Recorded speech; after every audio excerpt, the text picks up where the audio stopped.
While I've got you,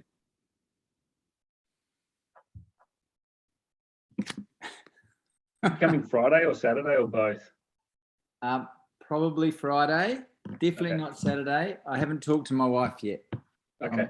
But Let us know for catering purposes. yeah, and I definitely will. Definitely not Saturday because we're going. No, that's okay. That's all right. All right, I think we're going, guys. Welcome everyone to the OTC South Pacific webinar series.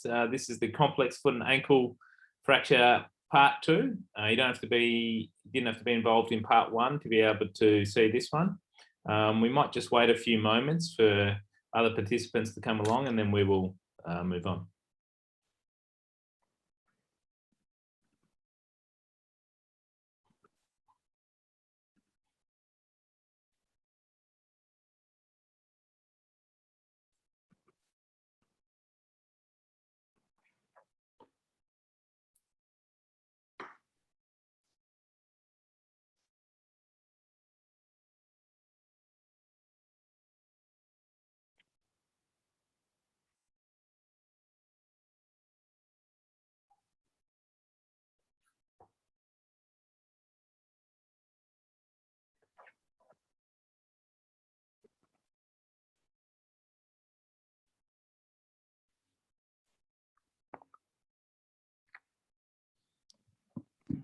We have 24 participants now.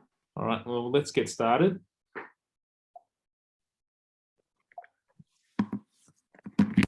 Okay.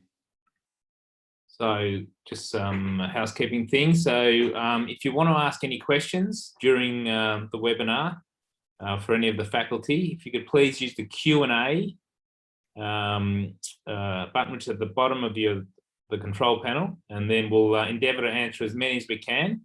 And we'll try to answer them at the end of each section, just so they're relevant. Please try not to use the hand or the raise hand or chat option. So what's the purpose of OTC? The purpose of OTC is to focus on trauma education for registrars, to advance the science and art of musculoskeletal treatment in the South Pacific, and through the conduct, sponsorship and support of research, education and training.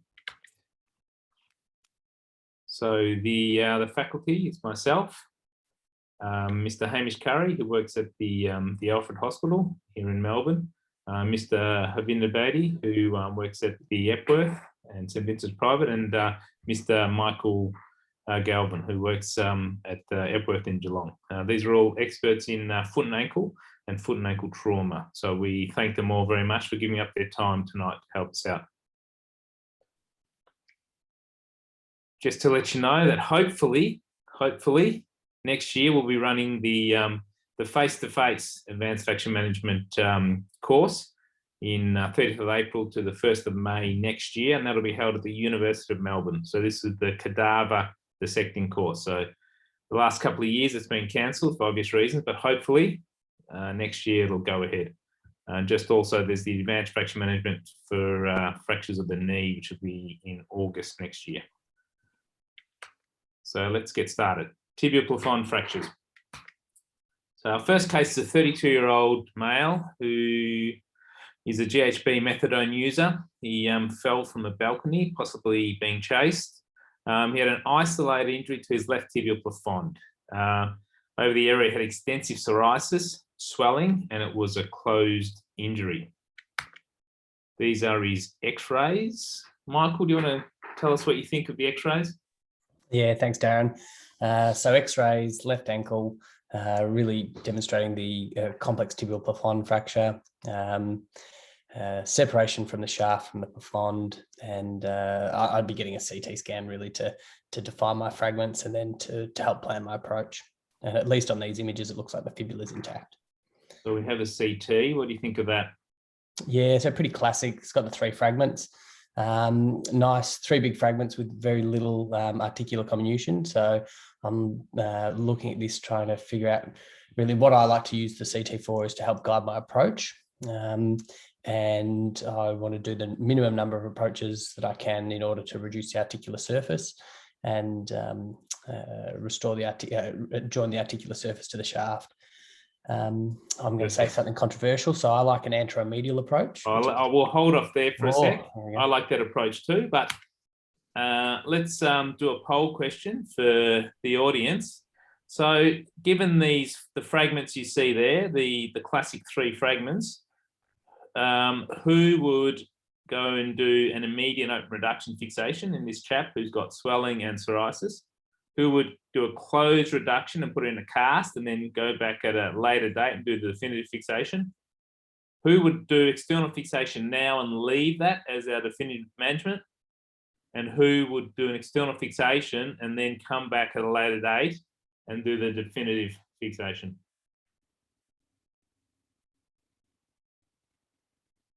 All right. So it looks like we have a fairly unanimous decision here that everyone's going to put an external fixateur on it now and then come back at a later date and do the definitive fixation.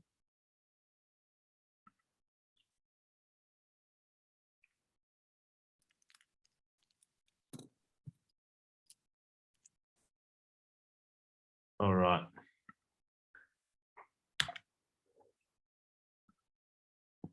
So an external fixateur was placed.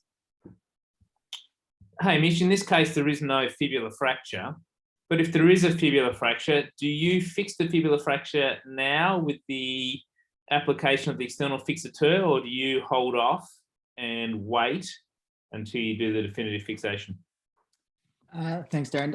I think a number of things to just help me guide that decision. And as Mike said, the CT scan, looking at the fragments, because I think you do need to think about your next operation with your first operation. And just because there's a fibular fracture, if you go and put your standard lateral approach and suddenly you find that it might not be in the right place for your subsequent incisions, you've burnt a bridge. So I certainly, I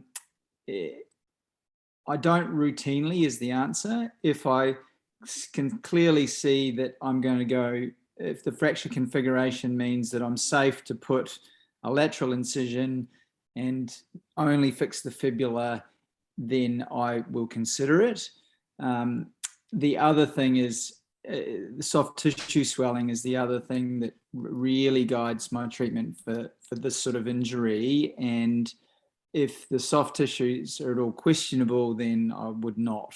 So the answer is I would rarely do it. And it would be only in the situation where I know that the only thing I need to fix through that lateral incision is the fibula and nothing else. So it's not a very common situation. And the reasons for not are the next operation and the soft tissues, which are crucial in these sort of injuries. In your definitive fixation then, do you fix it first with the thought that you're pulling the plafond fragments back down, which are attached to the ARTFL and the POTFL, or do you do that on a case-by-case basis? Oh, certainly case by case. And I think that it depends upon your type of fracture. For example, if you've got an extensive amount of bone loss or comminution in an older patient, where you might think about, in the metaphysis, you might think about fixing the articular block and then maybe shortening them up a little bit just to get bony apposition. You don't want to go and fix the fibula first, which would then mean that you're out to length in the fibula, which is great, but then suddenly you've got a big defect in your tibial metaphysis, which is a risk of non-union. So certainly a case-by-case basis. And then in other fractures, it a little bit depends on how easy the fibula is to fix. I think that's an important consideration. You don't want to spend 2 hours fixing a comminuted fibula and then find you've got to start on the plafond.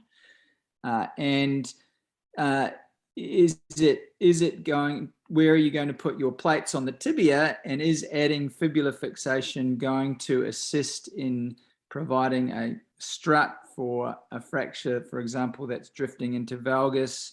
Is it going to provide a strut and prevent that? So that's, again, another consideration, whether I might do that first or at all. So definitely a case-by-case basis. Definitely. And I'm not convinced you have to do it in all cases. Yep. Excellent, thank you. All right, so thinking about that fracture for the audience now, what surgical approach would you use in this patient? Would you do anterior only, medial only, or an anteromedial only approach? A dual incision, anterior, posterior, lateral, dual incision with anterior and a medial, or would you go 3 incisions and anterior, medial, and posterior lateral?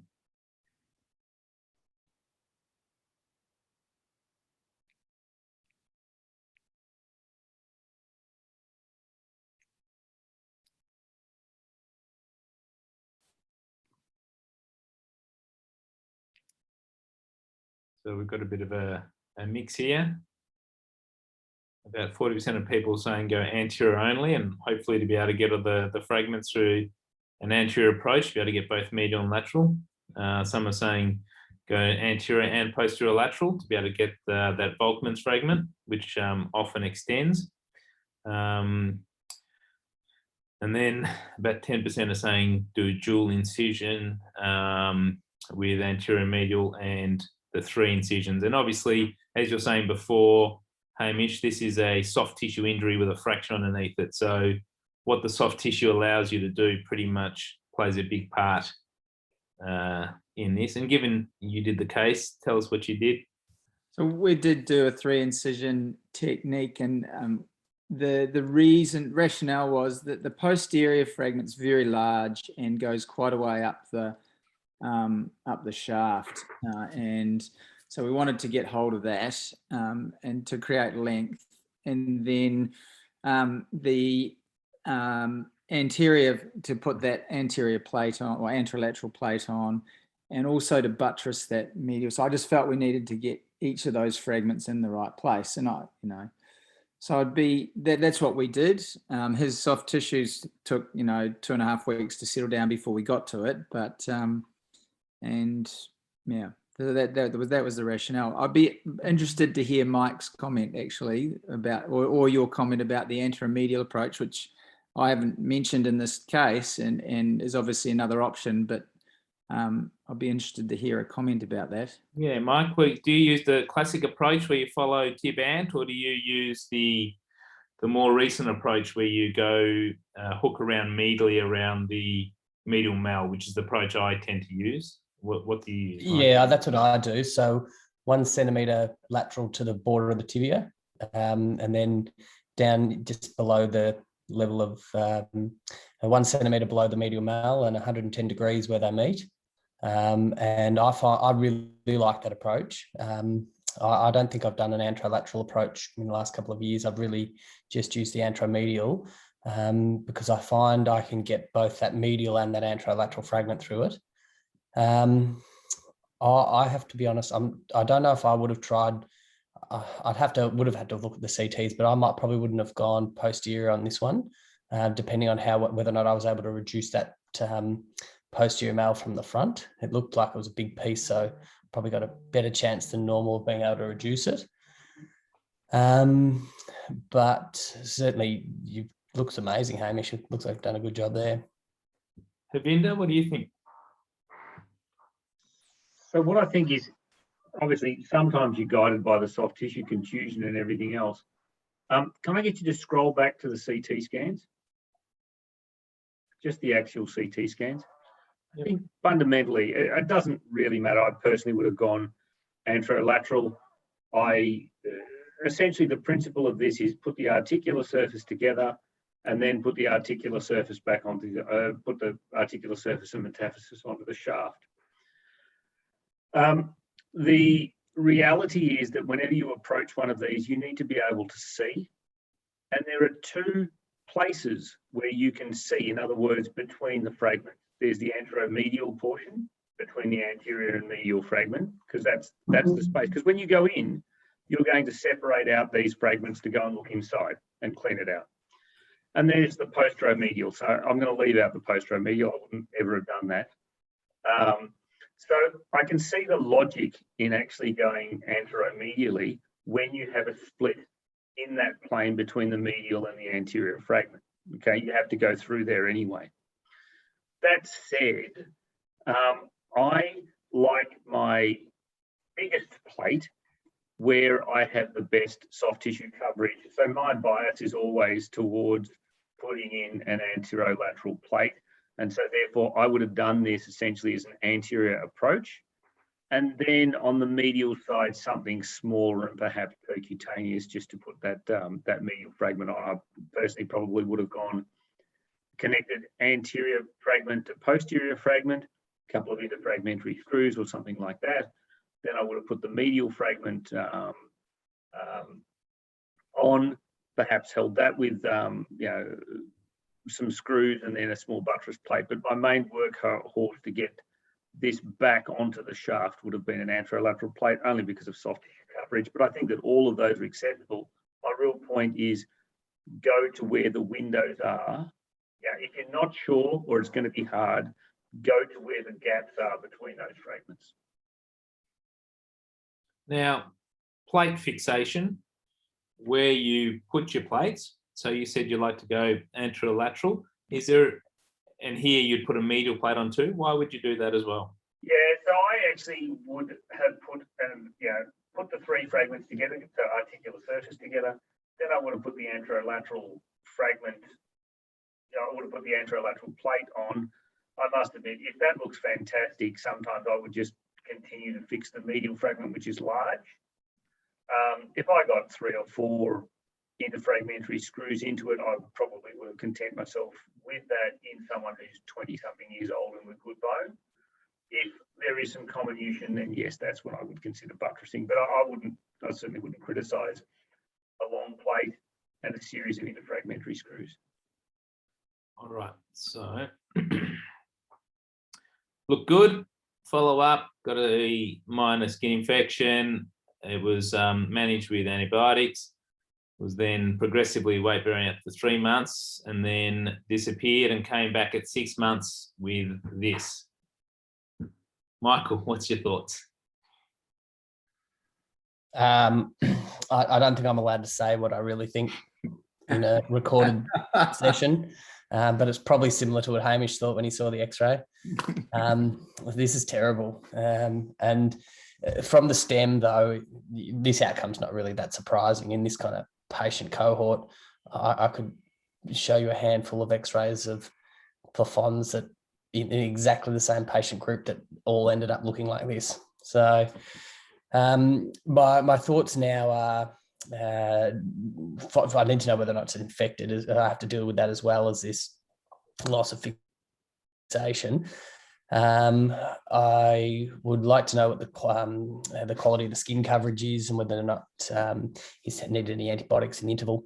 And at this point, I think I'd be probably getting a CT scan, even though I'm probably not going to get much value with that because of the metal artifact. I might even just take the metal out and come and then see if it's mobile, as to whether or not I would be able. Oh, here we go. Yeah, so taking the metal out. Yep, there you go. It was infected. Infected. So external fixateur put on, and then got your CT. Bone looks a bit dead there. Lots of bone loss. And so the thought now is, where do we go from here? This person's had 2 operations through questionable skin, lots of bone loss, deep infection. So I think at best, this guy gets an ankle arthrodesis. At worst, he gets a below knee amputation. I think the likelihood that he's going to have a high functioning ankle is going to be low. I think my priority is trying to preserve bone stock, get that shaft fragment to unite, and suppress infection so that I've got bone stock to come back and perform an ankle arthrodesis on in the future. That's what I would be aiming for with this guy. Like a great plan. Havinder, anything different there? I'd have a bit of a chat to the patient. So fundamentally, I agree with Mike. Eradicate the infection, get rid of all the dead bits, bone graft. That essentially I'm assuming the articular surface is united. The metaphyseal fragment has failed to join the shaft. That's the typical pattern, and that's what's happened here, I assume. Yep. So essentially, thankfully, it's now turned a 4 or 5 part fracture into a 2-part fracture, albeit infected. So at the moment, obviously, span it, put an external fixator on, or if you think that definitive treatment with an Ilizarov style of device is better, then that's an alternative to go straight to that. From my The question of understanding, the Ilizarov frame, though, is a bit patient dependent. So I must admit that would probably be my go-to. I don't personally put on a lot of Ilizarov frames, but that would be, I think, an appropriate patient or an appropriate case for it. It will span it. It will allow the infection to clear, okay, and to hold it at that point, to hold it out straight.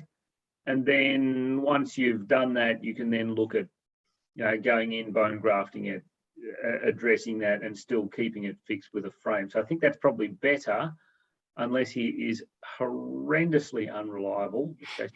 Then it's a real problem. Yeah. Oh, my understanding is he's horrendously unreliable and pretty much refused the frame. So I think then you're stuck with, next best thing was done, and a cement-coated antibiotic cement nail was put in and grafted, and as expected, he has come back with this. So not wanting to be critical, because I think that's a reasonable suggestion, but if you go up to the knee, I'm always a bit of a believer in don't ever compromise your below knee amputation margins. Okay, so I probably would not have done that. Yep. I would have gone the plating option with, if he refused a frame, I would have gone the frame as my first option, a plate second, and I would have been frightened of that, although I understand the rationale for it, because that potentially has turned below knee amputation into through knee.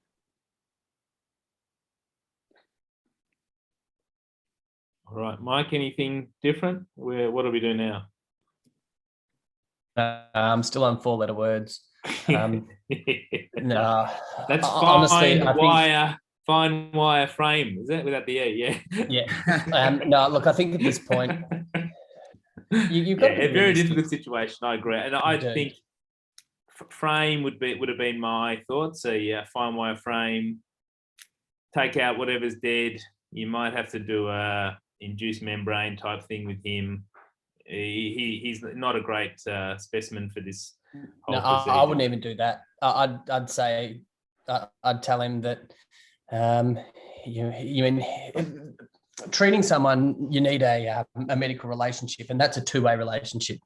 Our job's to provide them treatment, and the patient's job is to comply with that treatment, make sure they don't weight bear, not take drugs, not walk on things. And at the end of the day, he's proved multiple times that this guy's unreliable. I'd probably leave him at this, and I'd say you come back when you're ready for a definitive operation, and I'll fuse your ankle at that point. The good thing here is his how would you do infection's that? gone. Would you use a long hindfoot nail to bypass that the metaphyseal fracture? No, I really don't Would you like frame hindfoot it and nails. compress through a frame? Compress both the metaphyseal and the ankle and possibly subtalar joints through a frame? Or I'd just probably so I'd stage it. I'd get his nail out first. It'll all depend on whether or not the fracture has united. And I think again, am I going to get this guy to actually consent to having a frame? I'm not sure. And if his tibia is united, I'd probably even consider, an arthroscopic ankle preparation, as minimal soft tissue damage as possible and lots of screws. But with this deformity, won't that fail? I guess it's going to depend on what's happening at that tibia. But he's not the kind of guy I'm going to be able to offer an osteotomy to. Yeah. No. I'd tell him that you've got this, and until you're ready to come to the table, we won't do anything else for you. Pravinda, anything else? I think Mike's point is really well made. At this point in time, that's failing. You know, I would be concerned that the nail's going to fail as well. I'd probably get that out. And then I would say, okay, when you decide to come to the party, this becomes a reasonable option. Otherwise, you can stomp around in a Crow, Cam Walker, whatever you like. And then when you come to your senses, when it hurts enough, you come back. And one of three things is going to happen. He's either going to come to his senses, or someone's going to make him come to his senses, and he's going to become a reasonable candidate. I wouldn't Likely. bet the house on that. The second thing is that he will come back, it will be infected, it will be a disaster, and he will declare himself as a below knee amputation candidate. Or, as I said, if you don't take the rod out, it'll break and it'll end up. Those are the only three things that can happen at this point. And I agree with Michael. There's no point in me embarking upon misery for me and creating misery for him and just turning this into a multi-stage amputation if he continues to be non-compliant. Right. Any questions with all that, Hamish? No, it's deathly silent on the Q&A. I Yep. mean, I don't have any questions. I mean, he's waiting, and ironically, I think COVID will actually help him. He is trying to heal. Like, there is hypertrophic bone there, so he is healing, and I don't really care if the nail goes into his talus because I know he's going to get an ankle fusion. And so I'm hoping COVID will cure him. Very good. Hasn't cured much else, let me tell you. Okay.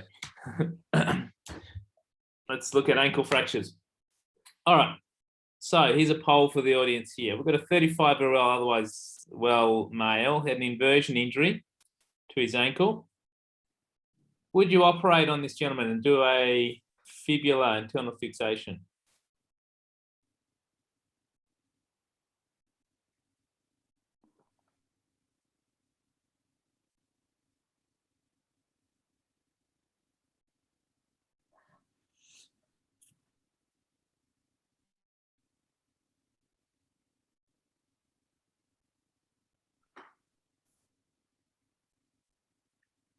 All right, it's probably more no than yes, but it's fairly close.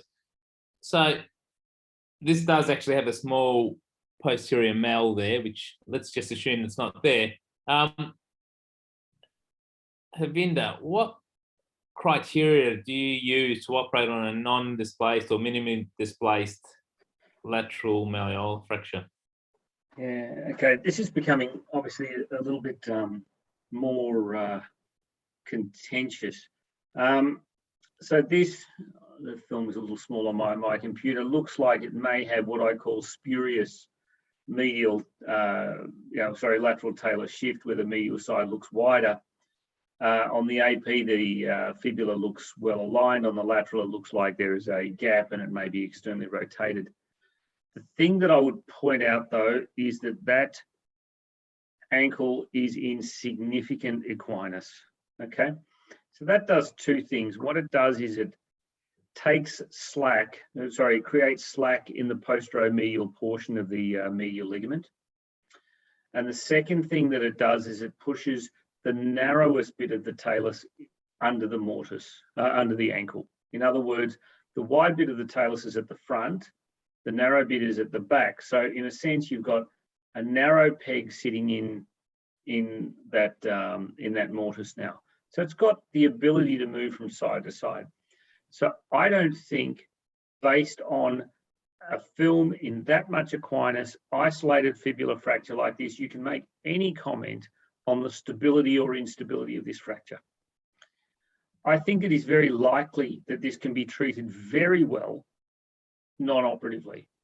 And there's an increasing body of literature suggesting that. There's a chap called Sakellariou, who is British, wrote a very good paper in the Bone and Joint Journal, describing the anatomy of the medial ligament and what happens when you bring people essentially from plantar from equinus to plantar. So if you were to get this film with the patient brought into a plantar position, two things will happen.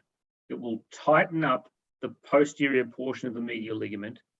It will push the wide part of the talus into the mortise. And what is very likely to happen is that spurious medial ankle widening will stop. Not only that, any minor rotational abnormality of the fibula is also likely to stop. So the first thing that I would do is prove that this actually needs an operation.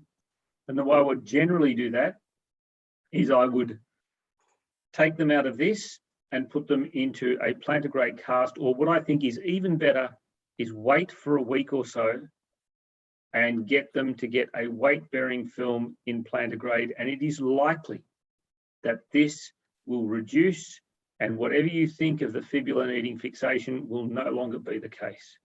And that is also suggested, so Sakellari described this, I think, in good detail over the past few years. There's a crossback paper trial that, from, essentially out of Sydney, that Ian Harris ran, that suggests that isolated Weber B fibular fractures that are stable do as well as internally fixed ones. So I think overwhelmingly, I would give this a trial of conservative treatment. And one last thing, since I'm on a soapbox at the moment, I'll continue with, is that I think that at some point we're going to start to get sued for the indications for treating something.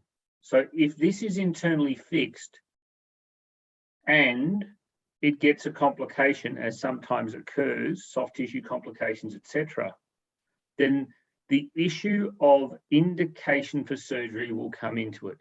And I, for one, in the absence of a plantar film, would find that difficult.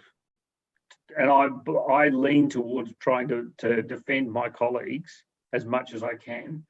I would find it difficult to write a supporting letter saying that that was good management on this initial film to go straight to fixation. There you go. I'll get off the soapbox. The others are welcome to disagree with. No, I think from my experience anyway, the findings from the crossback trial and the getting a plantar grade X-ray and a weight-bearing X-ray in this group at 10 days or so, as they spoke about in that trial, seems to be happening more frequently. And we're hopefully, from what I'm seeing, avoiding unnecessary operations. The other groups, I'm not sure whether, I guess, high-level athletes, you might be thinking about those who have to get back to work for employment or they lose their job. These are, I think, relative indications, but they're definitely not hard indications. And that group who, when you weight bear them, it displaces, who've shown that it's unstable. I think that's the other group who may. Anybody else have any thoughts? No, I mean, I do the same weight-bearing X-rays at 10 to 14 days. I think that's been a change in my practice over the last, year or 2 years. And getting back to work, I'm not sure. I don't think that's necessarily a good enough indication for me. Well, the thing is, if they're stable, you can weight bear them in a cam boot, which is probably what you do if you fixed it anyway. So, that's the crossback trial shows that it's fairly effective. So, all right. Case 2. So this is a 63-year-old lady. She's 6 months now after the onset of some ankle pain. She had no real clear trauma, but just had some of this ankle pain, which just wasn't getting better. Past history of type 2 diabetes. She's on oral hypoglycemic agents, peripheral neuropathy, but she did have some sensation. It wasn't complete neuropathy. She's rheumatoid on multiple agents, including TNF inhibitors. She saw a GP at 3 months after the pain started, just because it wasn't getting better. And so the GP got a CT. Before I show you this CT, I've got a question for the audience. So what is your management of a diabetic or high-risk foot patient who has a non-displaced Weber B bimalleolar ankle fracture? So do you cast them or put them in a TCC for 10 to 12 weeks? Do you do what you do for a non-high risk patient and just internally fix them and leave them with the same restriction? Do you fix them the regular technique, but then immobilize them for longer after 10 to 12 weeks? Or do you use increased rigidity in your fixation and basically put all your screws across from the fibula into the tibia to make things and leave those screws in forever to make things as rigid as possible? Havinder, do you have any thoughts?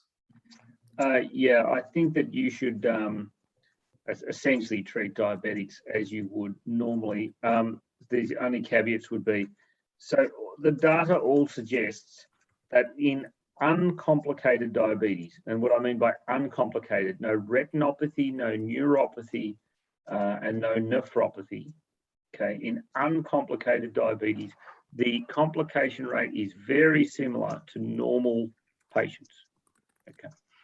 So I would treat, if they had uncomplicated diabetes, this is a bimalleolar fracture, it's potentially unstable, I would internally fix this, but with fairly standard fixation. Yep. If they have complicated diabetes, okay, or concerns that might be the case, I would use option D, which was increase my internal fixation rigidity. And I am a big fan of transfibular screws into the tibia. And I would realistically, 1.5, add a 50 to 100% surcharge on their non-weight bearing time compared to what I would do with a normal patient. Whereas, as I said, in uncomplicated, well-controlled diabetes, you can treat these patients normally. That is what data shows.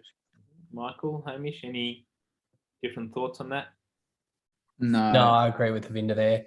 The only thing if I was going to fix an uncomplicated diabetic with a Weber B, I'd have a low threshold to put a single diastasis screw in just to augment my fixation, and it'd just be a small frag, and I'd probably let it break. I wouldn't take it out. Mm-hmm.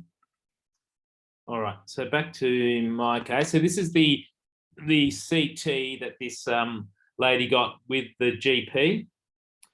So didn't have an X-ray at that stage. So this is 3 months after the injury, or she didn't really have an injury, but 3 months after she noticed pain. And so she's already got a displaced medial malfracture. She's got what looks like a fairly large osteochondral lesion in her talus. Unfortunately, she didn't get to see us until 3 months after this.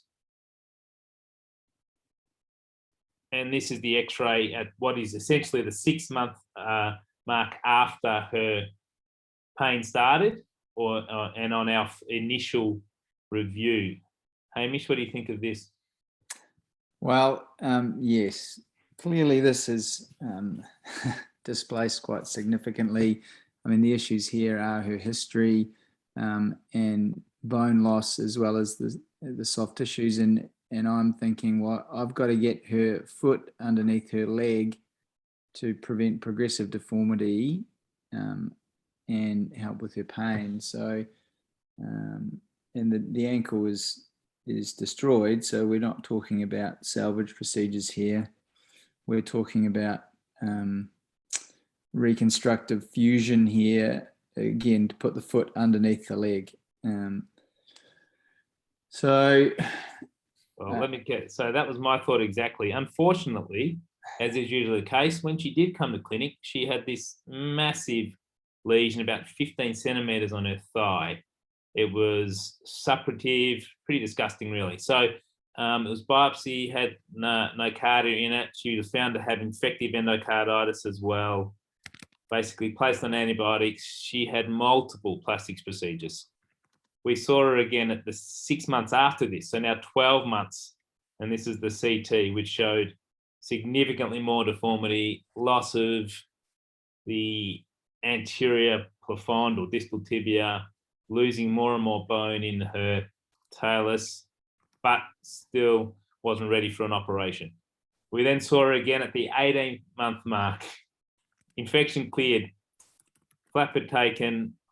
So we then performed an X-ray. when she walked in, she was actually in a boot. But if you took her out of the cam boot, she was walking pretty much her fibula was touching the ground and the lateral dorsal part of her foot was on the ground. So this is her X-ray now. Mike, what do you think? This is really, it's really disappointing. She's gone from what probably would have been a complex but achievable ankle arthrodesis 2 years ago to now being really a complex hindfoot arthrodesis. Is she ready for surgery now? So she's fit for an operation now, and we performed the CT. So just with there's the no CT, evidence of it. no evidence of infection. No. No evidence of infection. Yeah. No evidence of infection. So really, so this is the posterior side of the ankle. There's basically no posterior lateral talus left, and you can see anteriorly a lot of bone loss. This is posterior medially, so it's a little bit of medial bone there. But if you look posterior laterally, there's just nothing on the talus, and there is a big defect in the distal tibia. Yeah. So really, I think she needs an ankle and a subtalar arthrodesis.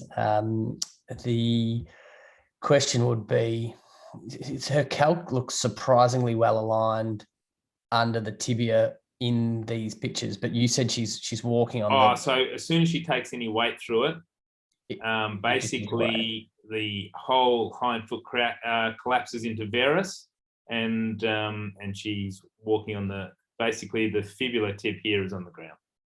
Yeah, look, I'd be look, even for a complex one like this, I'd probably still like an anterior approach to the ankle. I can get down both gutters, I can extend it, get to that medial mal, clear out the tissue in the medial mal so that I can get what's left of the talus under the tibia, trying to get something to key in. And this is not a standard arthrodesis. You're really trying to fashion two surfaces so that they just key in any way that you can.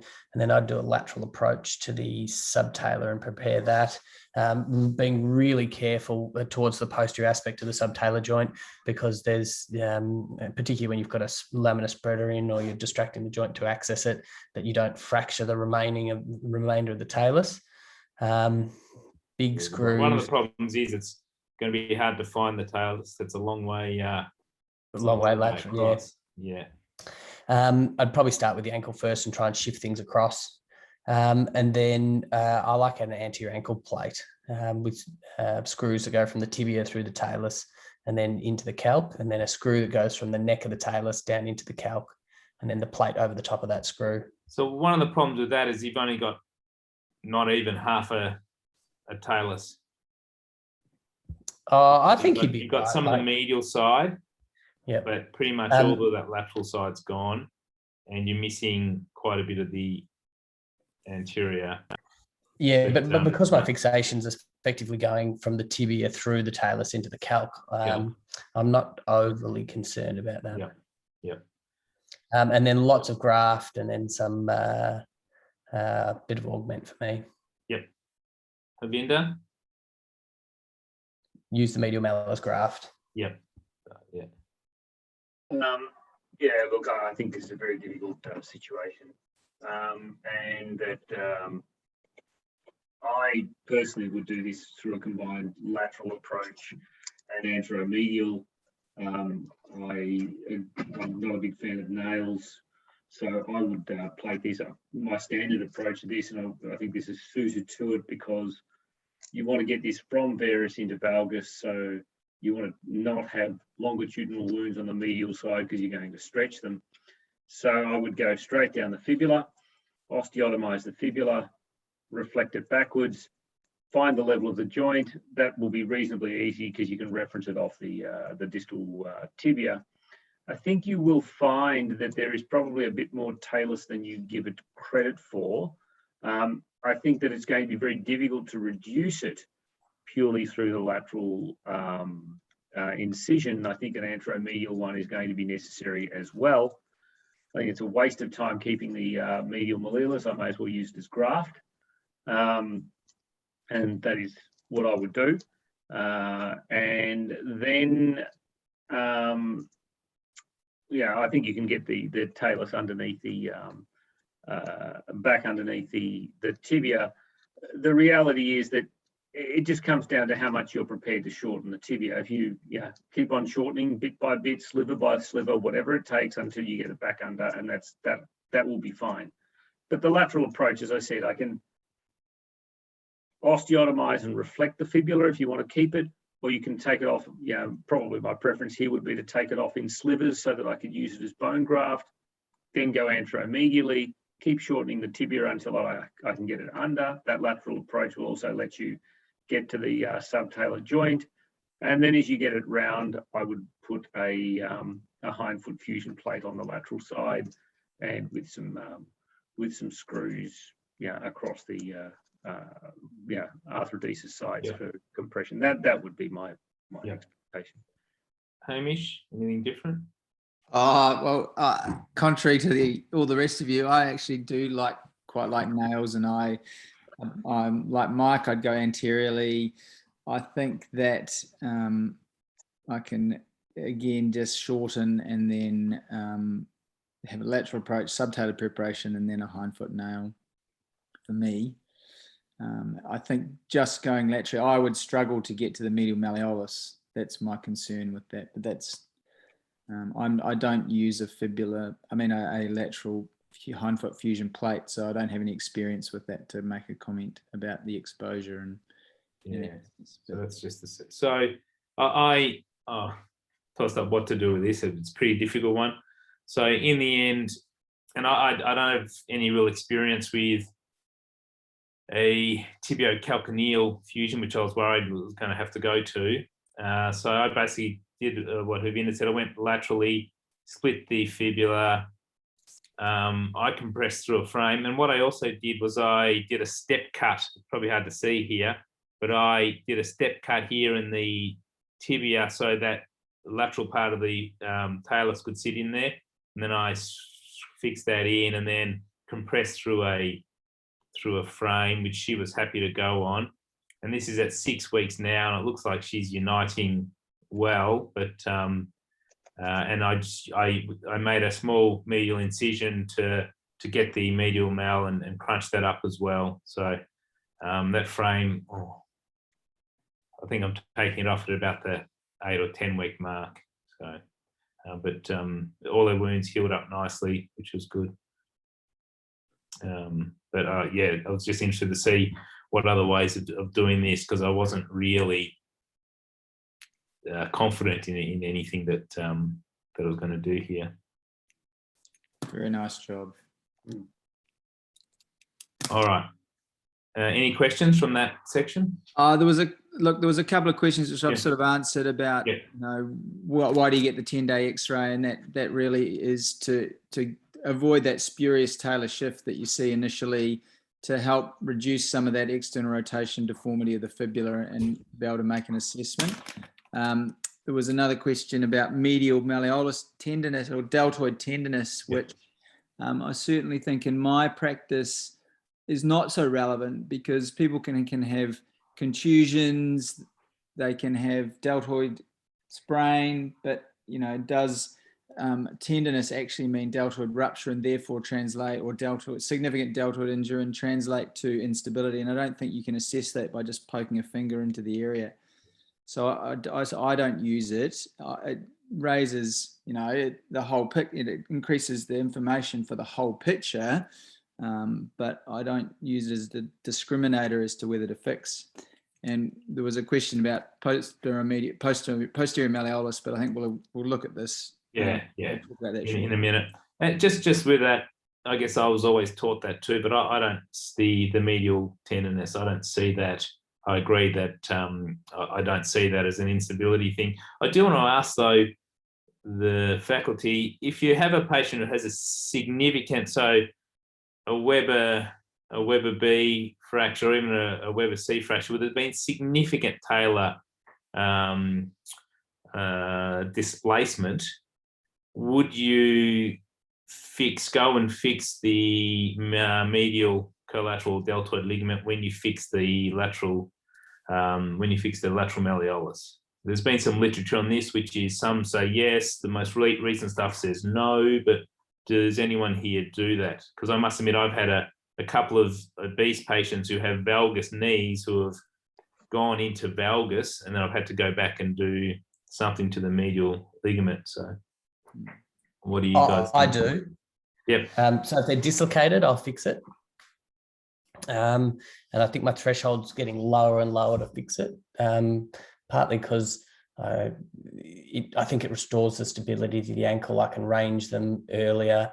And I had one a couple of weeks ago where we fixed the fibula, syndesmosis and the deltoid and let her start walking really on it at 2 weeks.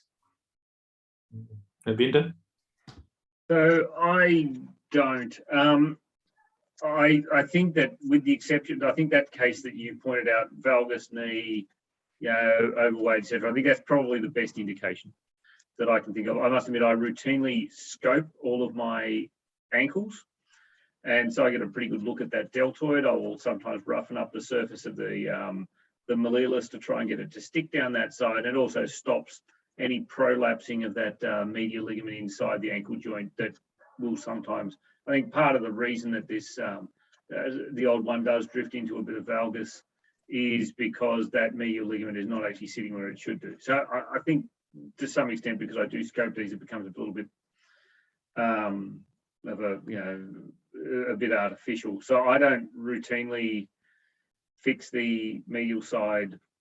In fact, it's rare, and the only time would be, as I said, if I thought, okay, higher up there's significant valgus, this looks like it's a problem, or there's a lot of bruising that starts getting down into spring ligament, and I just get this sense that this is a far bigger disruption than isolated Weber B fibular fractures. If we go back to that previous example, one of the things that happens if you're these lower grade, I suppose, if you call them Weber B fibular fractures, if they can, a lot of them have turned up and they've been walking for a couple of days.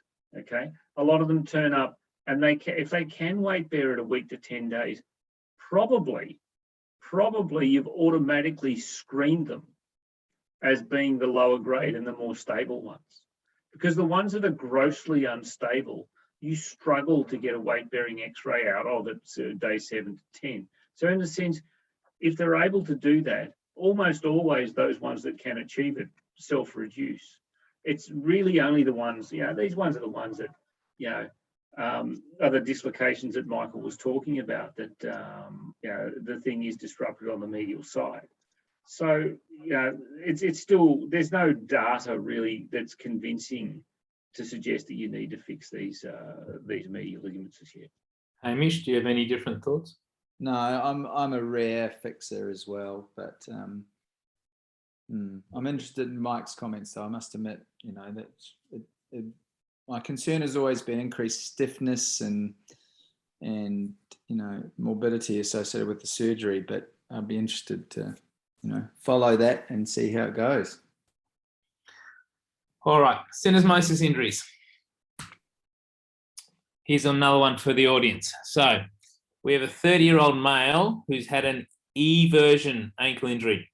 So X-ray shows a small non-displaced posterior malfracture.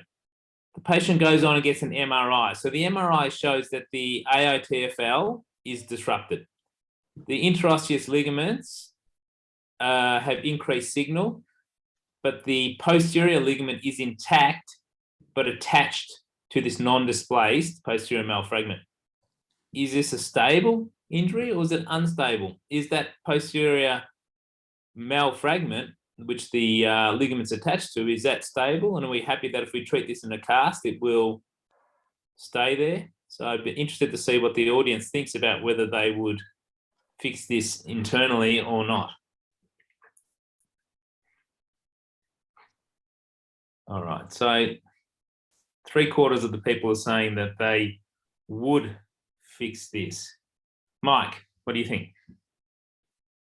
Great question. I look at the patient in front of me. There are my rough guide to the syndesmosis. So I consider there to be, you mean anterior, middle, posterior stabilizing structures to the syndesmosis.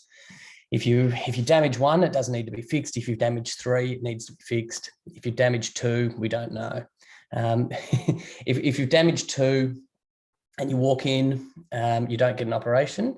If you've damaged two and you can't walk and you've got pain, I think you've proved that you're unstable, and then I think you get an operation. But and that is. So I guess the question here Just a bit of is the experience. posterior inferior tibular tib fib ligament damaged, or are we relying on that posterior mal to heal? Yeah, look, it depends. A posterior mal, reasonably large surface area, it's undisplaced. That's got a good chance of healing. If this 30-year-old came in at a week and he's been weight bearing in a cam boot, he doesn't get an operation in my hands. If he comes in and he's still and can't put any weight through it and still can't weight bear, I think that's unstable. And then I'd probably just fix the syndesmosis. Hamish? I mean, I think in this case, I want to demonstrate instability of the syndesmosis. So we can assume, as Mike said, that 3 parts of it are damaged. Does it translate to syndesmosis? So to instability, and not always is the answer, I would suggest. And therefore, we might be operating on more patients than we need to. So I do try to determine instability, and that's either weight-bearing X-rays comparative or weight-bearing CT scan. And if you have, again, a good patient, an appropriate patient with no demonstrable instability, they don't need an operation, in my opinion, even if all 3 are involved. If you've got a sensible, someone's going to be compliant, then I wouldn't. If you've got a suggestion of instability, or there are other factors that might make you think that this person's going to be, well, non-compliance is not really a good reason to operate on someone, but that gives you concern, then I would operate. And certainly if there's any instability, then yes, I would. So I don't have the answer. The bottom line is that I still don't know the answer for every person, but I probably fix less. Yeah. Okay, my bias with this, that's a 3-column injury, would probably be to internally fix it. That would be my initial thought process. That said, I think it is entirely reasonable to put this person into a cast and then get a. So firstly, I'll go with what Mike said, because I think it's a really valid point. They turn up, they've been walking on it for a week or two, they haven't managed to displace it in the first week or two. Okay, they're not going to displace it. So that in a sense is a great triage for if this is stable or unstable. I'm not going to make it better by fixing that. Often you don't know because they haven't had the opportunity to do that. I think it is very reasonable, if you want to treat this conservatively, to prove that everything's going to stay in the right place. And I would probably put them into a cast or something in plantar grade, or something that's I would probably non-weight bear this patient for a period of time, and then to get a CT. So I think it's quite reasonable. If you get, they're 30 years, if they're 30 years old and you don't know, okay, then as I said, a lot of the time we will err on the fixation side of things just to create some certainty of outcome. That said, if they're reluctant or they have comorbidities and things like that, and you want a good reason to treat them non-operatively and make sure it's okay to do that, I would put them into a cast, put them in plantar grade, get a CT scan. If everything stays put, I'd probably keep them off it for about 4 weeks and then carry on. Okay. Now, in the AFL, syndesmotic injuries are becoming a bit ubiquitous, where it appears every second player is getting a fixation of one sort or the other. And I think we're fixing them far more than ever before. And I don't know if it's too much or not, because I'll tell you what, if the ones we weren't fixing in the past, if they were all unstable, would there be a lot of arthritis going around the community from ex-footballers, which we're just not seeing. So I don't know if we're operating too much or if it's our diagnostic technique. So how do you guys diagnose for an isolated syndesmotic injury, whether it's stable or not stable and requiring an operation? Hamish. As I mentioned, I mean, weight-bearing X-rays are Same thing. Yep. my practice. So there are various tests. Do you do an EUA, cotton, test in theatre? I don't do that. I've never done it. I'm not sure how valid it is, to be honest, at demonstrating instability, because you could push pretty hard and demonstrate some in someone who's got a 3-column injury. And how much is too much movement on the cotton test? Yeah. I think it's very hard intraoperatively. In terms of, do you scope these patients? I would have to have I would be planning to fix if I was going to scope. A diagnostic scope, I think, is probably a bit much for me. If you're going to scope it, you should be fixing it, I guess. It's a lot of scopes you'd be doing for not a lot of reasons, I think. Havinder, your weight-bearing CT, let's fix this up once and for all. Give us a number that everyone can hang their hat on for surface area, because okay. I'm seeing a lot of patients who are throwing around this 8% thing and who have no pain at all. So tell us what you think. Right. So a little while ago, we wrote, Victoria House got a weight-bearing CT scanner. We wrote a paper. I won't bore you guys with all the details. I think that the study design is a bit flawed. I think that it created a threshold that was too low, and I think it's led to too many operations. And I feel a little guilty for the fact that I was complicit in actually creating that problem, complicit in part thereof creating that problem.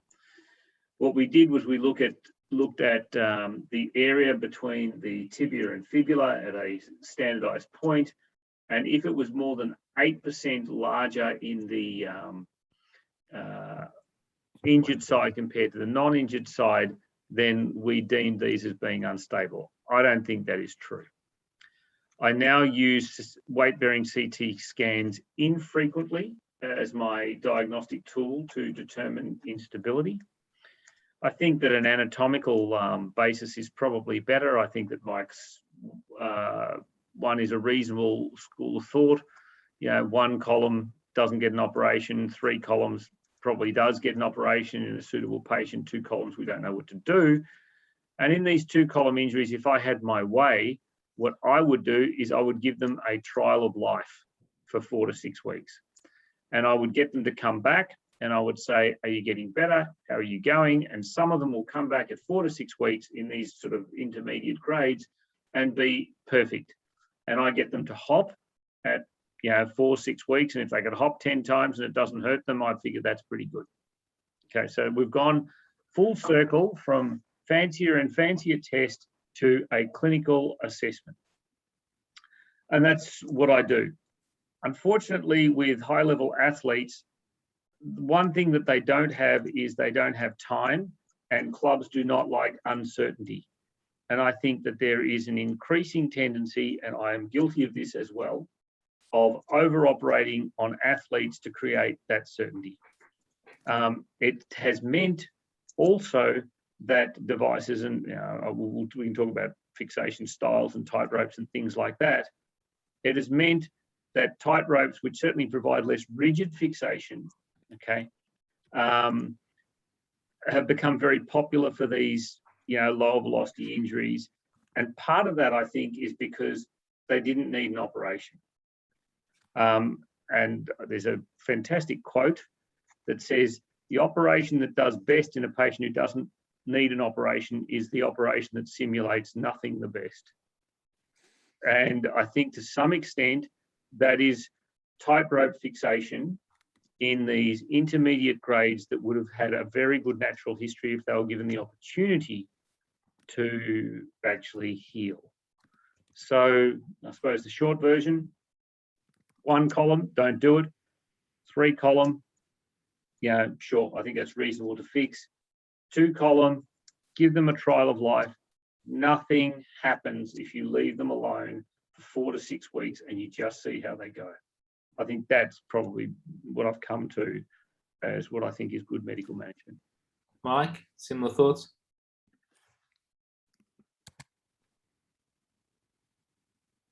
Mike? Yeah, you're muted, mate. Oh, sorry about that. Yeah. Yeah, look, I agree with Havinder. I am guilty of putting tight ropes in people who are athletes. And again, it's the club drive driven certainty more than probably the need for it. I do scope these patients and have a look at it, just to see how unstable it is. Is that only the intermediate grade, the 2? Yeah, look, if I know I'm going to fix it, I'll just fix it. But if it's those 2-column injuries, then I'll scope them. But how often do you not fix it once you've scoped them? Never. Probably determines whether or not I put 1 or 2 tight ropes in. Okay. So a non-operation or an operation. Very good. Okay. All right. So this is another case. So a 37-year-old lady had a internal fixation for a Weber C fracture. She fell while holidaying 4 months ago interstate, and this was complicated by a DVT, which was managed with rivaroxaban. BMI of 68, and she returned home with pain, and the GP sent her to clinic. Just before we look at that, I just got another poll question for everyone. So we've got a lady who's got a high proximal fibular fracture, which you are not fixing. So you're not fixing the fracture, but she has a syndesmotic injury. So would you manage this with suspensory fixation, given that it's a length unstable injury, or would you use more rigid fixation like screws?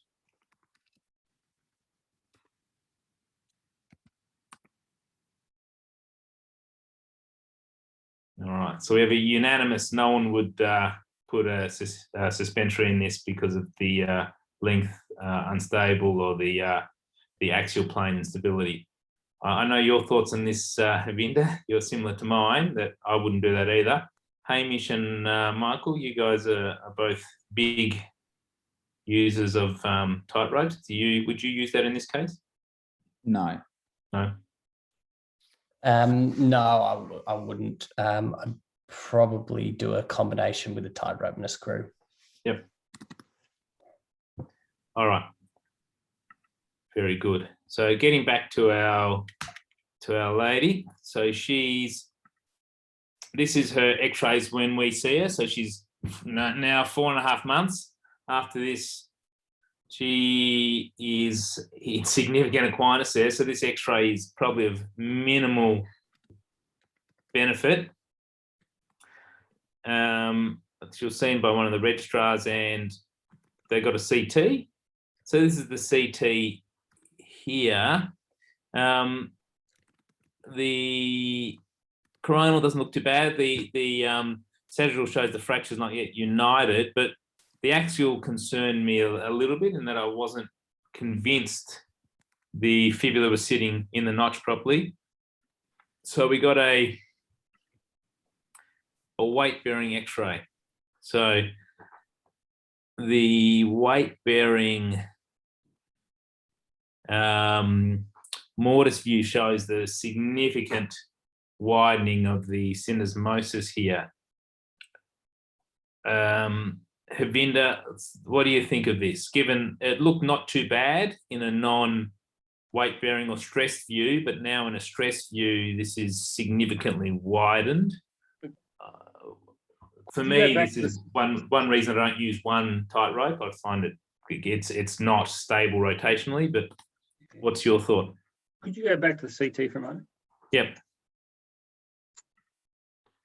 So the first thing that I would say is that I always look at trauma lines or force lines, okay? So what's happened is that's an avulsion of the medial ligament. So that on the medial side there.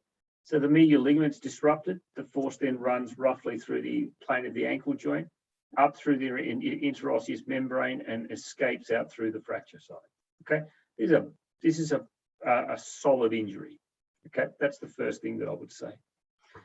So I think that as a result, this probably requires a little bit more connection between the tibia and the fibula than a few pieces of string, which is what I think the tightrope is. Okay, so I think that at the very least, if you happen to be an advocate of the tightrope, it needed 2 lots of string and not 1. Okay. At the moment, it's got 1. That's unfortunate. I personally would, you know, as I said, this is a fracture dislocation that's occurred. It was not ever, unfortunately, reduced. The syndesmosis was not ever reduced, probably, or if it was reduced with tenaculum forceps or something like that, the suspensory fixation has not been adequate to hold it there, and as a result, the talus has moved. The fibula is also probably moved. I assume it wasn't, I'd like to think it wasn't initially fixed in that position. It needed at least 2 tight ropes. I think it actually, what it really needed was a screw. All right. So given this, it's now 5 months, just over. What do you do now, Hamish? Well, what do I do? Well, clearly, if she's got symptoms and she's got this imaging, and then I think you can say, and it relates to syndesmosis, it needs to be addressed. What do I do? I do an open approach to chronic syndesmosis injuries because I think you need to get the reduction. I'm not clever enough arthroscopically to fix this. So I would be doing an open anterolateral approach. I take down the AITFL, so peel the scar tissue off the tibia and reflect that back. So you're looking at the syndesmosis. I can see and you can come down and see into the joint, so you can clear out scar tissue from the syndesmosis because that will be there, and that's going to be blocking your reduction as you get further down the track. And then I can look at the talus, tibial plafond, and fibula and see that I've got it reduced, and I can hold it with a clamp. And then I would certainly be using screws to hold. The first thing I'd put in would be a screw to hold that, and then I would use a tightrope as well, and I would use a tightrope because that screw will, whilst it's rigid, it's going to hold it the most rigid in that initial healing phase. We know it fails and it will break with fatigue, but I want something that is going to buy me more time because it's already failed once. I don't really want it to fail again. So that's why I would have a tightrope as well. And I would not plan to take the screw out at all. I'd leave it in there, and if it breaks, it breaks. Mike? Yeah, I'd probably do the same. I would try and scope them. Her initial x-rays when she's non-weight bearing looks like it's in a reasonably reduced fashion. Your CT scan showed that there's a bit of calcification near the PITFL. I think you got to clean that out so that the fibula sits back in its incisura. If I could get it to sit arthroscopically, I'd probably put a big screw in and redo the tightrope. That tightrope's clearly not tight enough. If I can't, then I'm just going to open it and do what Hamish has said. Yeah, so I scoped it. I've had a couple of these now where I couldn't reduce the talus because it gets so much scar tissue down the medial side. So I put the scope in to make sure there wasn't much there, and there wasn't. I think that's probably because the talus was sitting in a reasonable position. This fibula was so unstable. I cleaned out arthroscopically, but then I opened it and did similar to what you guys said. I put a screw in first and got it tight, and then I'm always concerned that what happens, she's BMI 68, that screw's got no chance. So that's why I put a tight rope in, and hopefully she'll get some ligament or scarring around that. And I also did an AOTFL with a reconstruction with some more string, just to be sure. And I don't know. I've had a couple of these now, which I've done similar things to, and they've now out to almost 2 years and are doing okay. So I don't know. Biologics, probably a bit soon for biologics at 5 months or 5.5 months. So would anyone use biologics? Oops. No. No. Any questions? A couple of questions. One, complications from putting in tight ropes. I mean, I guess to answer that, depending on where you're shooting them out the medial side, you know, there's people that have put them through the posterior medial neurovascular bundle, tendons. Not me personally, but I've had to take some of mine out where they've got very slim people with no soft tissue over the medial side, and the button just irritates it. Saphenous nerve irritation and/or injury, saphenous vein injury. I have to be honest, I do it. I always put a tight rope in with 2 incisions. So I mark the center of the medial malleolus and aim for that when I'm doing the drill, so that I end up in the middle of the tibia. I think that's really important so that you don't have a malreduction. The other thing that I do is I always move the saphenous vein and nerve anteriorly so that they don't get compressed by the button. I think, as you've said, that can be a bit of a problem.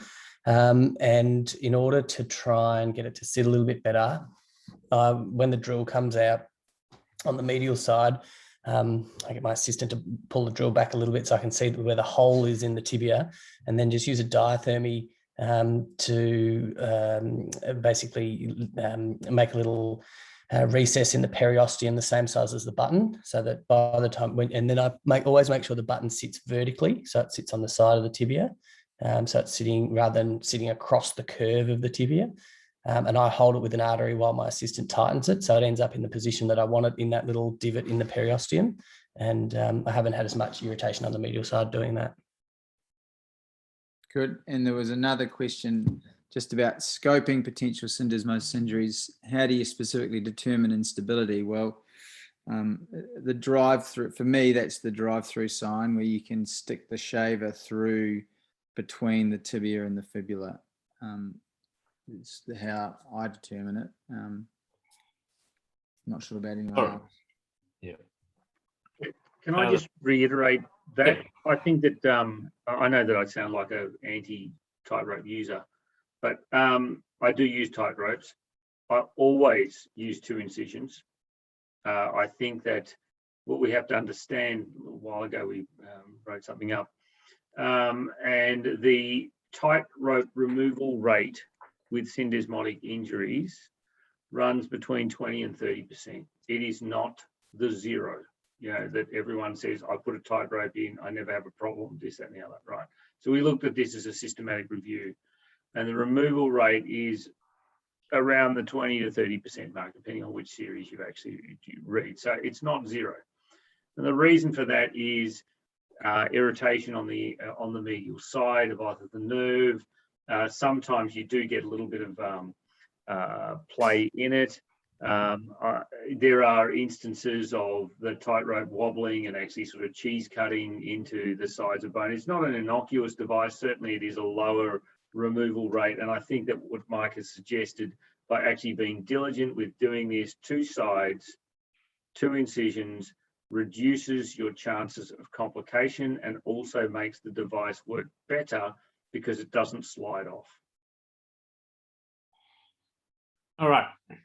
Talus fractures. Got an 18-year-old emitter after a motorbike accident with an isolated talus fracture. It's a closed fracture, neurovascular intact.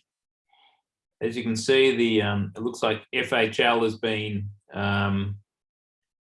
tented with the fragment. This patient comes in at about midnight. Would you take this patient to theatre in the middle of the night, or would you wait till first thing in the morning?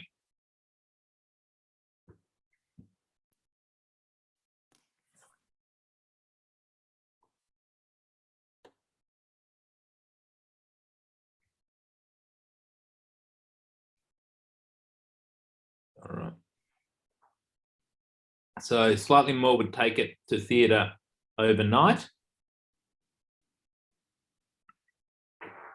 Mike, would you take it to theatre overnight? Or would you wait 6-8 hours till the morning? I'd take it overnight, and I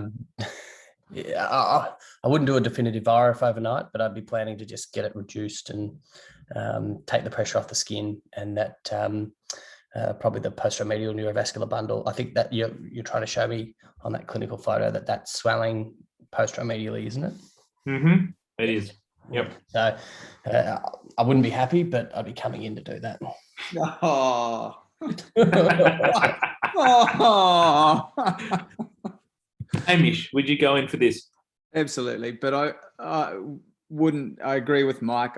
I wouldn't be definitively fixing it, and I think that you have to be thinking about how you're going to reduce it. And maybe that's the next question, and I can't recall. But you know, this is not the resident going in and pulling on this and putting it back in. You need to be prepared to open it. So, you know, yes, go in and you know, reduce it, sure, but you need to be prepared to reduce it by opening it up. And therefore you need to think about your next operation, because he needs another operation after that. And so it's just, you have to think about the next stage before you just charge in and try and push this in with your thumb. Absolutely. So it was irreducible, closed, even with a calc pin, even with a chance pin through the calc, that would not go in. So this is for the audience again, poll.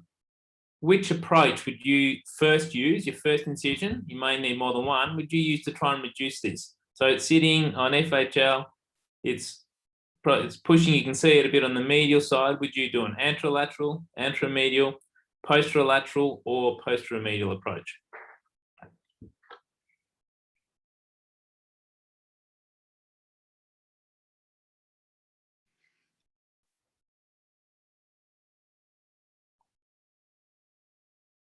All right, so majority of people said they'd go posteromedial. It makes it difficult for your screw positioning and putting them in, but it's doable. What would you do, Havinder? Can't reduce it. Pull and pull and pull. We put a pin into that calc, pulled as hard as we could, tried to thumb it in, no chance. So Not even close. I think that's a predictable scenario, that this was not going to be reducible. I think that would have been, if I turned up and that had reduced, I would have bought a TATS ticket. I think that. Yes. In fact, I probably wouldn't have, because that's your luck for the month. For the year, yeah. So the issue is, if you look at the clinical photograph, he's got what looks like some tethering of the FHL. The fragment's been spat out the posteromedial side, and I agree that a posteromedial approach is not going to help me putting in definitive fixation. But I have a feeling that if I've got FHL and everything else caught inside the fracture or tented around this fragment, the only way I'm going to be able to fix that problem is to actually do that. Quite apart from the fact that, so I hate coming in the middle of the night. In fact, I don't do that much trauma now, so it doesn't happen. But with that FHL tethering, given how the close proximity of the neurovascular bundle, there's a fair chance that if I didn't have to come in at midnight, I'd be back in there at 3 o'clock in the morning when he started tingling. So better you turn up now. I would go posteromedially. I think that you are fairly likely to need to do something to get that FHL out of the way, because it's tented around it. And I would accept that, put it back temporarily, wire it, pin it, whatever, then get a CT, work out where all the bad bits are. Well, we've got that already. And then work out a definitive plan for fixation once the swelling and everything had gone down and the wound's healed. What about Hamish? What would you do? Oh no, I posteromedial. I because of where the bone is, allows you also to decompress the tarsal tunnel as part of your approach, which is helpful for him, because that nerve, whilst he may not have symptoms, is going to be contused. It's going to swell, so it's helpful. Yeah, and you know, you might get a look where it just depending on the plane of the fracture, and you can be clever about screws and wires. So you know, if it was an isolated non-comminuted fracture, it might help your fracture reduction and screw position if you're a believer of posterior screws. But again, thinking about the next operation. But yeah, posteromedial to get it reduced and then just come back another day. Mike?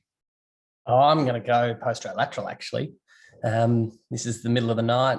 I don't have to find a nerve and neuralize it. I can move FHL out of the road from the posterolateral approach. I mean, we use it to do a posterior mal. I'm going to get I think I'll get a pretty good grasp on that body of the talus to be able to get it in underneath the tibia.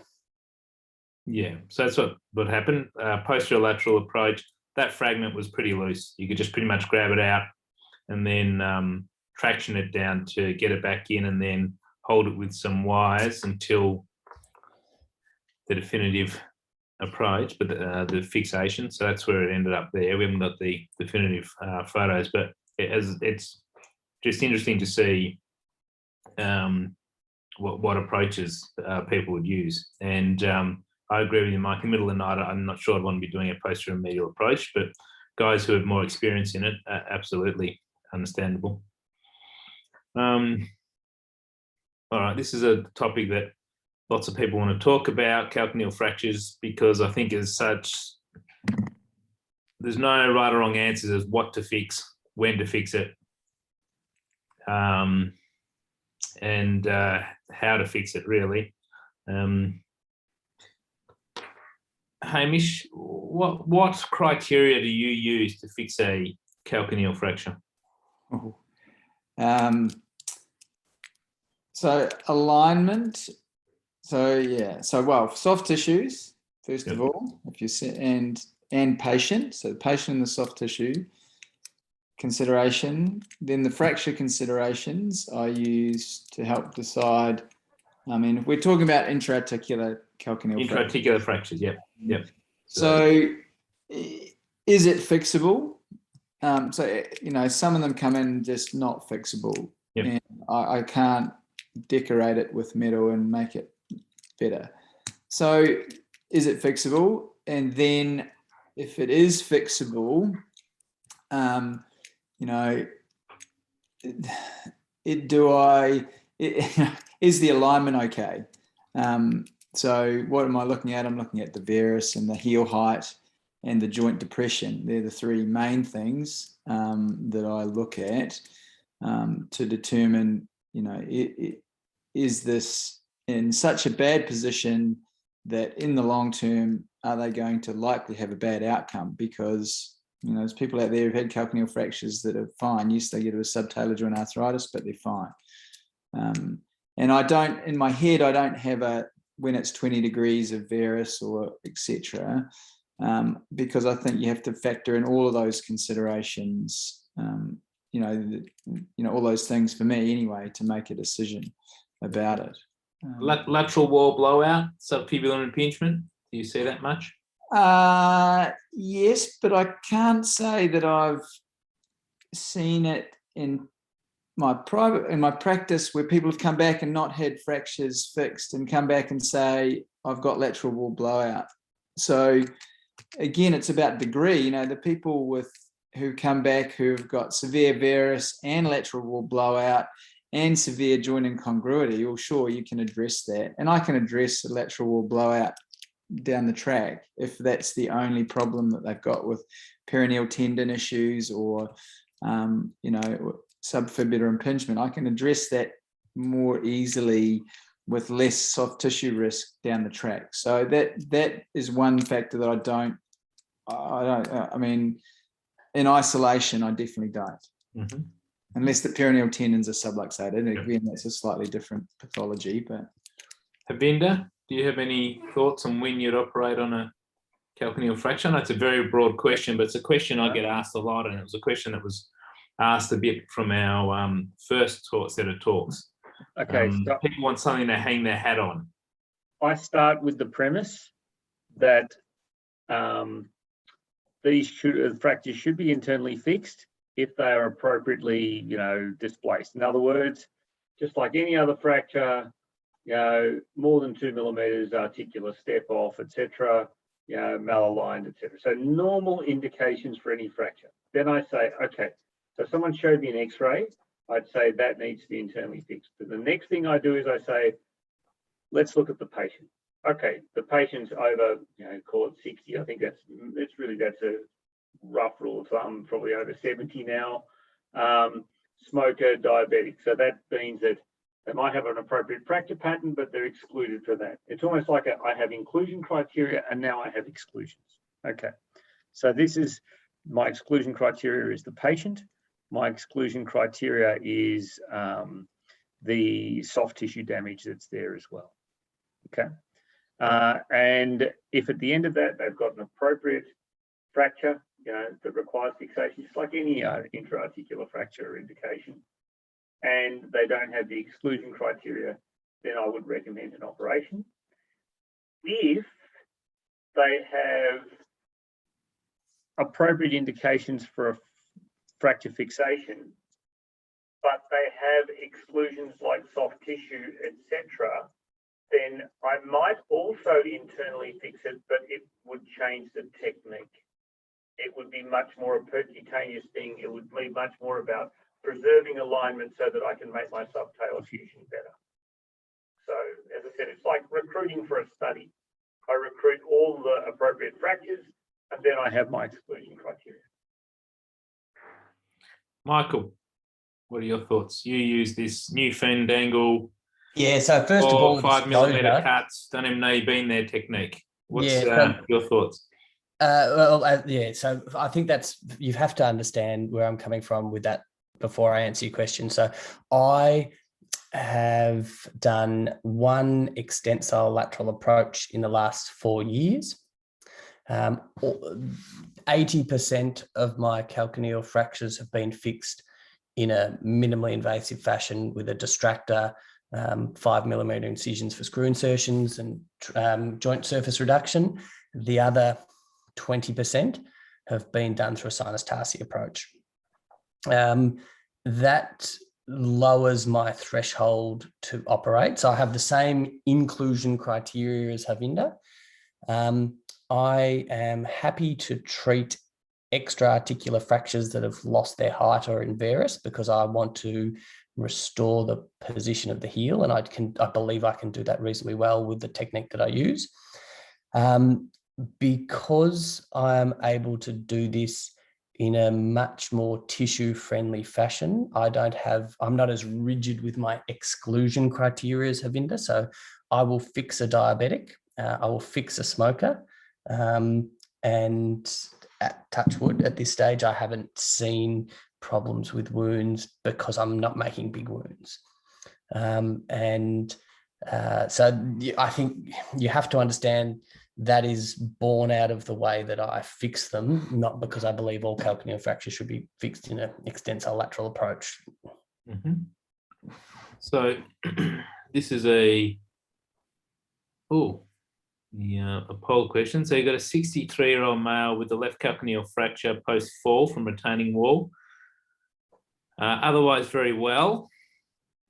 This is his fracture here. So who would manage this non-operatively in an otherwise very well 60-odd-year-old guy? Who would do the long L incision? Who would try and fix it by a sinus tarsi? And those of us who do the minimally invasive, who would use that here? Is this fracture appropriate for that?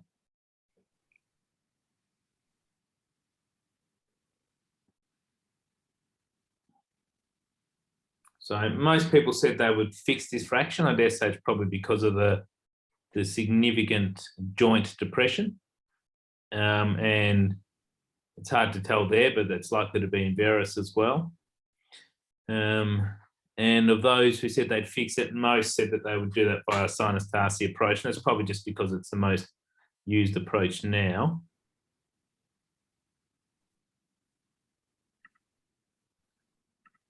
And Mike, you did this via your very sexy technique, and it looks great. What's the learning curve like for this technique? 10 cases. This is the one that you do first, though. I mean, these Sanders 2, he's got one large lateral fragment. You put your distractor on, and the varus corrects, the height corrects. I make a small incision underneath the articular surface that I have to elevate. Push it up with a little elevator, put a screw in, and then 2 screws in through the tuberosity. And I actually think my registrar did this one. It has been game changing in the way that I've managed calcaneal fractures over the last couple of years. Those that have the calcaneal tuberosities absolutely smashed, can you still use this technique in it?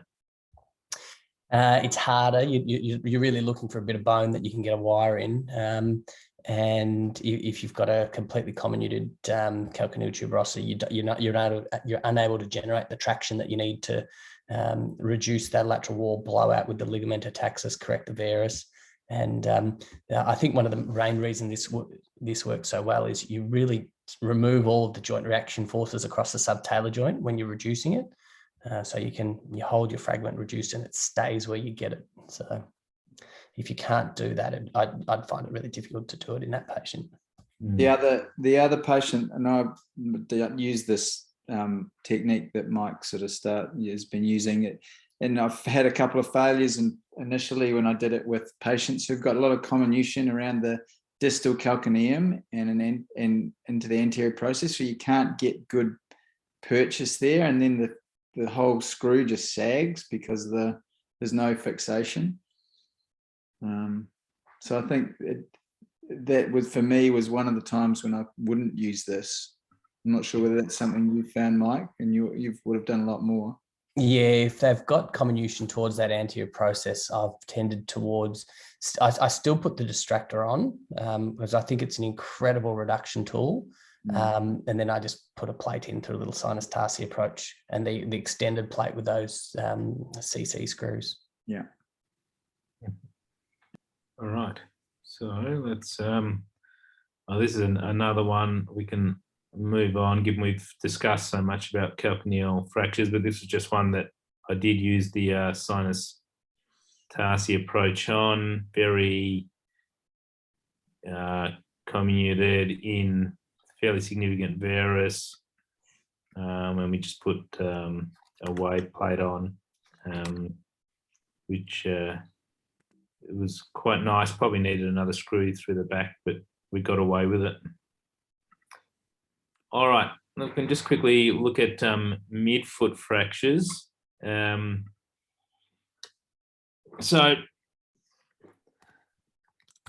got an 18-year-old boy who was working in work experience, just on a school holidays job, and he had 1 ton fall onto his foot from a forklift. It was a closed fracture, severe pain in the foot, significant swelling straight away by the time he got into us. X-ray surprisingly didn't look terrible, but the crush injury, the foot was just almost black. It was so squashed. He had, probably not easy to see, but Lisfranc injury. He's got basically a homolateral 2, 3, 4, 5. We're all obviously went laterally. Had a CT. It's probably hard to see here, but you can see this fragment here that's attached to the ligament stayed in place, and all the other metatarsals have gone laterally. So in regards to a crush injury like this, just interested to see what the audience think. How do you manage compartment syndrome of the foot? Do you say, well, I'll leave it, give me some analgesia, and then any sequelae that come from it, I can treat down the track? Do you try the pie crusting technique where you put multiple little stab wounds in the foot with the hope that you're not going to need to do a flap and the hope that you actually are decompressing compartments? Do you do the classic 3-incision myosin approach where you get the 9 or 10 compartments, depending on what you believe in how many compartments there are in the foot? Or do you just say, well, I'm going to do this single medial heel incision near the plantar nerve so I can release those to reduce any risk that the patient will get any sensory loss? So most people have said that they will not operate on it. And of those who would operate, most would do the classic 3-incision. Havinder, what's your thoughts on compartment syndrome of the foot? First of all, how do you diagnose it? Yeah, so I think it's a real entity. I think it actually does exist. I'm sure that people get compartment syndrome. To me, so I don't bother diagnosing it because I'm not going to do anything about it, with a few exceptions. So I assume you could, well, I've never done it. You can, they've got a lot of pain. The passive stretching, the toes is going to produce discomfort. And the foot looks like the size of a football and everything feels tense. And if you want to confirm the diagnosis, you can go and put pressure monitoring in. I think that's not worthwhile if it's not going to change your management. And basically, it's not going to change my management. The only reason that I would decompress the foot would be, I reckon, I would have done this 5 times in my life, I don't think. Sometimes they come in and they are so swollen and so tense that the foot is going this pale blue, almost ischemic look to it. And they're in horrendous pain that's not controllable, in which case I have done it. I must admit I've done it through a medial and a dorsal incision. I think this is an exercise in the evacuation of blood clot rather than an anatomical 9 or 10 compartment release. So I don't think you need to do that. The medial compartment will get rid of the abductor hematoma. It'll get rid of the quadratus plantae compartment as well. The dorsal one will go through the interosseous compartments. And essentially, if you just put an artery forceps in there and spread, you'll get a lot of clot out and the blood flow looks much better. And that's what I do. I actually haven't done it, but I actually think that the pie crusting technique is probably better, because if you do 2 incisions that are reasonable size on the medial side and the dorsum, technically you've turned this into an open injury. It's extremely unlikely to be closable, and you've almost certainly obligated them to have a plastic surgical flap. So I think if I was to do this again, if I was to need to, I would probably pie crust it. Hamish, you deal with a lot of this. What are your thoughts? So I don't, I mean, I agree with Havinder, it's a diagnosis. I don't do it. I haven't had to evacuate hematoma. The only one that I've had was taken back to theatre in the middle of the night by another surgeon and had a 3-incision technique, and then had skin grafts and problems. And so I agree with the hematoma comment. I'm not sure I would be competent to pie crust and get rid of enough hematoma. That would be my only concern. So if I was going to do it, I'd accept that I was going to need a skin graft or something to maintain the vascular supply of the foot, but for hematoma, not for compartment syndrome. And Mike? I think I'm with Hamish. Thankfully, I haven't had one, but the day I do, it'll be leaving it and addressing the ramifications following it. Okay, well, that was what was done here. Within the next week, this poor young fella had necrosis over the dorsum of his foot, the plantar aspect of his foot. You could almost see from the dorsum through the plantar aspect of his foot. You could put a Howarth all the way through his foot. So he was not in a good way. Given this, basically, we just managed him in a cast from the bone injury. Obviously, any metalware in that would have been a very high risk of infection and a very high risk of amputation. So over the next 18 months or so, he's progressively got worsening deformity. He was initially coping quite well. He was getting out playing 9 holes of golf when we were allowed to, when we could use a toilet at the golf course. And then over the last probably 3 to 4 months, he's getting lateral ankle pain from the worsening equina cavervaris. He's got first and second quite severe metatarsal head pain, and he has quite a good orthotic in with cutouts for the metatarsal heads. He's got a mobile hind foot, but his midfoot is rigid, and the toe clawing is all rigid as well. Given the previous operations and the loss of soft tissue, he has variable sensation throughout the foot, so not really predictable where he's got sensation or not. So this is his non-weight bearing injury, and he's in quite significant plantaris there. He's got a tight Achilles.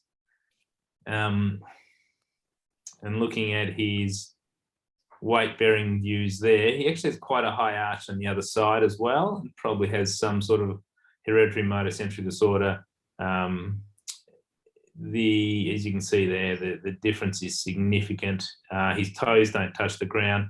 Also within his skin graft, the second and third long extensor tendons are stuck in the graft. So this is his foot here. So you can see you can see here where the grafting's been. Underneath there is some basically just sewed up what was a big hole. You can see the clawing of the toes. They don't really reach the ground. He's in a bit of varus, but if you have a look here, quite significant cavus. But he does have a mobile hind foot, and the Coleman block showed that he does go quite nicely into valgus. What do we do with this guy? He's getting worse. Basically hasn't got any ulcerations over his toes yet, but the lateral ankle ligaments are starting to become a bit lax, becoming painful. That first metatarsal head is really starting to become sore, so is the second. Any answers, Havinder? Basically, the midfoot is now fixed. His TMT joints are pretty rigid. Yeah, I want to see if it's just the first or all of the TMT joints that are rigid. Fundamentally, this is an alignment issue. You know, as sort of said to a number of people, you got to achieve 3 aims. You got to put the heel back under the leg. Now, if it's mobile, potentially you might be able to do that with an orthotic, but usually these are a bit stiffer than that, and probably that's going to require a calcaneal shift to bring him into a little bit of valgus. That's going to then drive the first metatarsal head further down into the foot. And so you need to, get the next step is getting the foot square to the ground.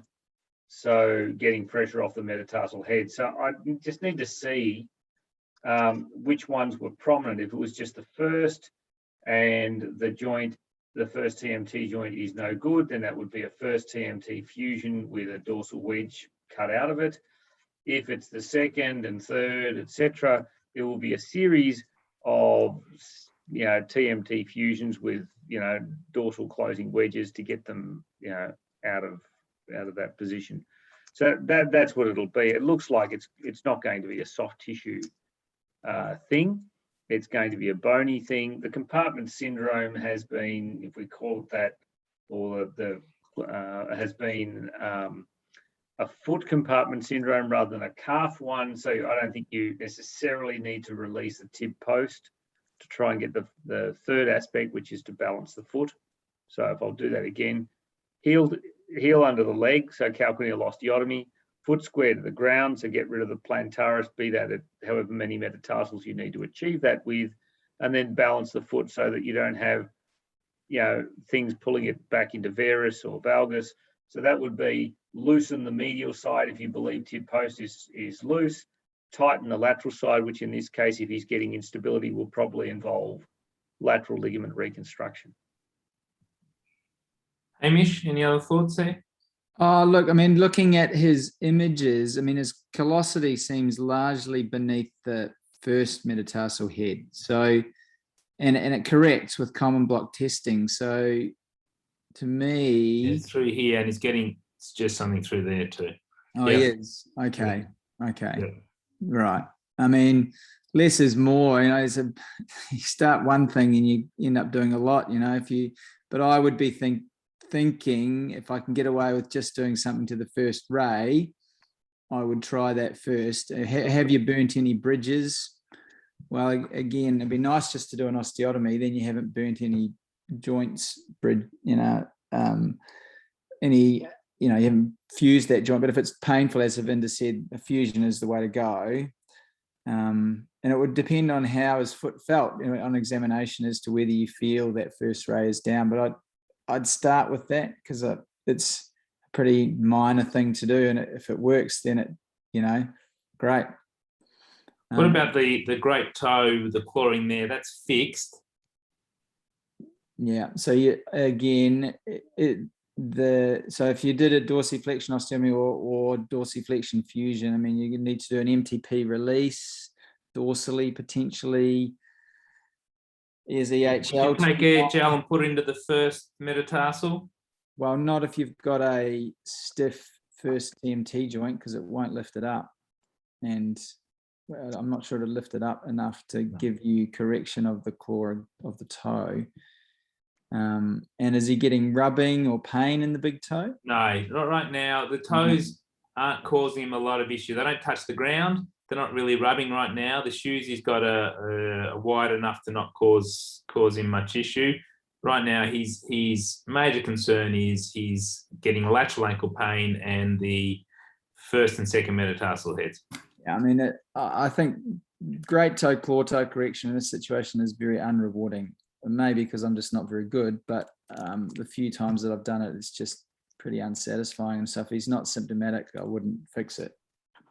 I'd just try and do minimal. Yep. Mike? Yeah, I agree with Hamish. This he's young. He's in for a few operations with his foot over his lifetime. You want to just get him down the road rather than try and give him a perfect foot now. I'd be fusing. I'd be doing dorsal closing wedge fusions. I'd be prepared to release probably the plantar fascia with this guy, just because I think that's going to be really tight. And I think that's probably driving a bit of that plantaris. Incision-wise, he's got that skin graft on top of the foot. Does that concern you? Not ideal, but if I'm going to do it, and I'd have to see what's painful for him. But if we're fusing 1, 2, 3, I like to do 1 through a medial incision and then 2, 3 through a dorsal incision. Okay. All right. Well, we're running out of time. We'll just do one more case. Oh, this is a nice one. All right. We've got a 24-year-old male working as a removalist. He's moving a large pool table when, unfortunately, the slate top fell off and landed on his foot. He had 2 small open wounds over the lateral foot, over the base of the 5th and mid shaft 4th, and this is his X-ray. Hamish, what do you do with this? Call for help. No. So for me, this injury, again, massive soft tissue injury, underlying bony injury. I want to get some degree of skeletal stabilization for this so that the soft tissues can settle. So for me, this does not mean definitive fixation. I think looking at this, I think this would be very hard to put an X fix on, and I know that that's what happened, but I think that would be very hard because you've got such instability through the midfoot. So I would be using percutaneous buried K-wires with the joints reduced. And as long as I've got relative length and alignment, I'd ignore the shafts, metatarsals, I think. But certainly that first ray is key, and I'd be just percutaneously fixing that, and then in a plaster back slab to start with, and waiting for the soft tissues to settle down. The toes, again, it's about alignment. So yeah, if you can get the toes straight and looking like they're pointing in the right direction with wires, great. But I wouldn't be opening this. Yeah. Okay. And I'd always bury the wires. No, Havinder's going to say that too. Yeah. So that's I was just about to say. The wires. Do not leave wires. the skin. Yeah. So the wires, bury them. Infection risk. Once the swelling goes down, they cheese grate the skin. Very important to bury these wires, especially if you're going dorsally to hold that first ray. Havinder, did you want to add to that? No, I was happy with that. Yeah. What Haney said, put it back, put some wires in, go home, wait a week. Yeah. So very important. So I'm not good enough to do wires like that. So I just put him in a X-Fix. So this is the CT that was done. Unfortunately, he didn't get to theatre that afternoon and night. There's multiple things on the table, and he ended up being my patient the next morning. Not sure whether the on-call surgeon did that deliberately. So took him to theatre, debrided those 2 small wounds, and then put on this X-Fix. And it managed to hold things in a reasonable position. Unfortunately,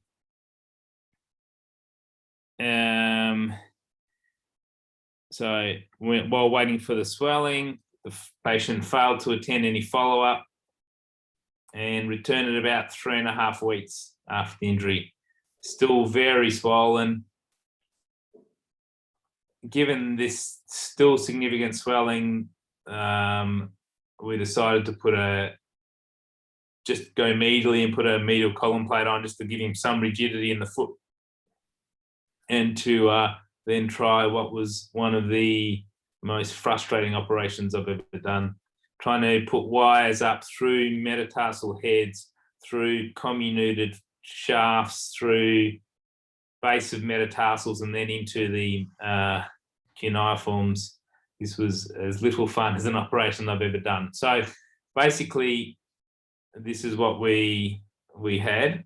Or anything different you guys would have done? Would you have opened this, given the significant swelling, and tried to fix any of these metatarsals? No, I would have just fused the first TMT. That's the only thing I would have done differently. Yeah. Yeah, no, nothing. Yeah, the only technical suggestion that I might have made, I would have done exactly this, just try to fire some longitudinal K-wires down and either plate or, as I said, I would have just fused the first as well, but would be, I would have gone through the dorsum of the foot, tried to skewer some of the shaft bits, and then put them into the head, drive them through the bottom of the foot, and then go back the other way, rather than trying to do it just from the distal end. Now, that may or may not have been achievable, but I'm just saying, just that's the way I would have tried. I understand. I tried. The swelling was so severe. Yeah. So I tried that with the first one. I did. I think it was probably the fourth I tried that with, because of the straightest. I thought I'd go for a win early, and the skin basically just tore along the line of that wire, and I thought, I'm in strife here. So it then meant having to go distally and try and hold the metatarsals. It was like you wouldn't believe. I agree with that. I agree with that technique. It just in young men, that's really hard because they have no intramedullary canal. Yeah. So just it's fine in an older patient where they've got a bit more cancellous bone, but I think you need to. It's just you're shooting for such a small target, and it's rock hard, and you burn bone, and spin bone, and I've struggled with that technique in young men. Yeah, I struggled. Anyway, so this is where he is at now at 6 months. He's not really united, but he's walking up to 3 kilometers. He's got what's reasonable foot shape. He's gone back to China now, and he actually sent me a video of himself running. And they've taken out that medial plate. He's in an arch support and haven't had to fuse that first TMT joint, but that's obviously something he's probably heading on down the track. And his wounds have healed up well. So I don't know if there's any other ways that, would anyone else go in now, given he's doing so well, and touch those metatarsals? Not broken. No. Don't fix it. No. It's not achievable. Yeah. It's not achievable. Yeah. All right. Well, we've had quite a good session. Is there any questions from anyone in the audience that they want answered? Not on the chat, or the question and answer, sorry. No, there's none. There's been a few on the way, but we've kind of dealt with those. Yep. All right. Well, I'd like to thank everyone that's attended. Thank you very much. And for anyone who then watches this later, thank you too.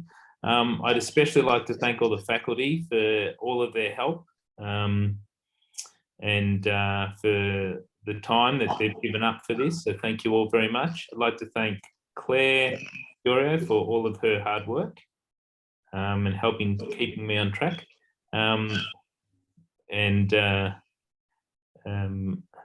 I'd like to thank the OTC for giving us this opportunity to be able to do some teaching. And thank you, Darren, Darren. so much for all your work with this, and the rest of the faculty too. But I know how many hours you've put into organising this, so thank you. My pleasure. Thank you, Darren. Thank you, Claire. Well done, Darren. Thank you. Thank you. All right. Thank you very much. Okay, I'll end it there. Thanks Yeah. again. Good night. Good night.